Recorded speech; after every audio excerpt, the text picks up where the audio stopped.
കുറുവ സംഘത്തിലെ പ്രമുഖനെ ചോദ്യം ചെയ്തു. സത്യം കാമാച്ചിയമ്മയോട് മാത്രമേ പറയൂവെന്ന വാശിയിൽ കള്ളൻ.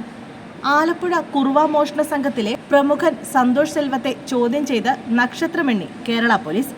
സത്യം പറയാൻ ആവശ്യപ്പെടുമ്പോൾ തങ്ങളുടെ ദൈവമായ കാമാച്ചിയമ്മയോട് മാത്രമേ സത്യം പറയൂ എന്നാണ് മറുപടി.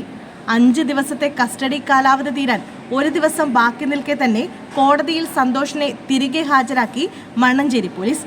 കസ്റ്റഡിയിൽ ലഭിച്ച സന്തോഷിൽ നിന്ന് പോലീസിന് കാര്യമായ വിവരങ്ങൾ ഒന്നും തന്നെ ലഭിച്ചിട്ടില്ല.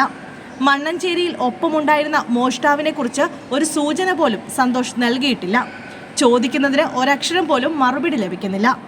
സത്യം പറയാൻ പലവട്ടം ചോദിച്ചിട്ടും തങ്ങളുടെ ദൈവമായ കാമാച്ചിയമ്മയോട് മാത്രം സത്യം പറഞ്ഞോളാമെന്നാണ് പ്രതികരണം. ഇതുവരെ പോലീസിന് ആകെ കണ്ടെത്താൻ സാധിച്ചത് ഓയിൽ പുരണ്ട ബർമൂഡയും തോർത്തും മാത്രമാണ്. തമിഴ്നാട് തേനി കാമാച്ചിപുരം ചന്ദനമാരിയമ്മൻ കോവിൽ തെരുവിൽ സന്തോഷ് സെൽവം 25 വയസ്സിനുള്ളിൽ കേരളത്തിലും തമിഴ്നാട്ടിലുമായി 30ലേറെ കേസുകളിൽ പിടിയിലായിട്ടുണ്ട്. പോലീസിനോട് എങ്ങനെ പെരുമാറണമെന്ന് ഇയാൾക്ക് നല്ല ധാരണയുണ്ട്. പലതവണ ചോദ്യം ചെയ്തിട്ടും ഒരു തുമ്പും ലഭിച്ചിട്ടില്ല.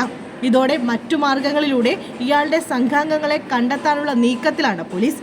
അതേസമയം കുറുവ മോഷണ സംഘത്തെ പിടികൂടാൻ രൂപവത്കരിച്ച പ്രത്യേക അന്വേഷണ സംഘം 4 ദിവസമായി ഇടുക്കി മേഖലയിൽ വിശദ പരിശോധനയിലാണ്.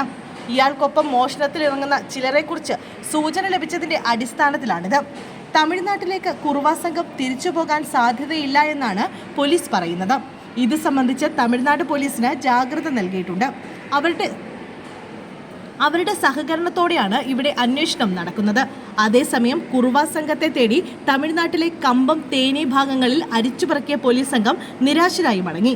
Mannancheri SHO Tolson P. ജോസഫിന്റെ നേതൃത്വത്തിലുള്ള 9-അംഗ ആന്റി കുറുവ സംഘമാണ് അന്വേഷണം പൂർത്തിയാക്കി എത്തിയത്. സംഘം 3 ദിവസം തമിഴ്നാടിന്റെ വിവിധ ഭാഗങ്ങളിൽ സഞ്ചരിച്ച് കേസിൽ തെളിവുകൾ ശേഖരിച്ചു. സന്തോഷുമായി ഫോണിൽ ബന്ധപ്പെട്ടിട്ടുള്ള മിക്ക ആളുകളെയും പോലീസ് തിരഞ്ഞെങ്കിലും ആരെയും കണ്ടെത്താനായില്ല.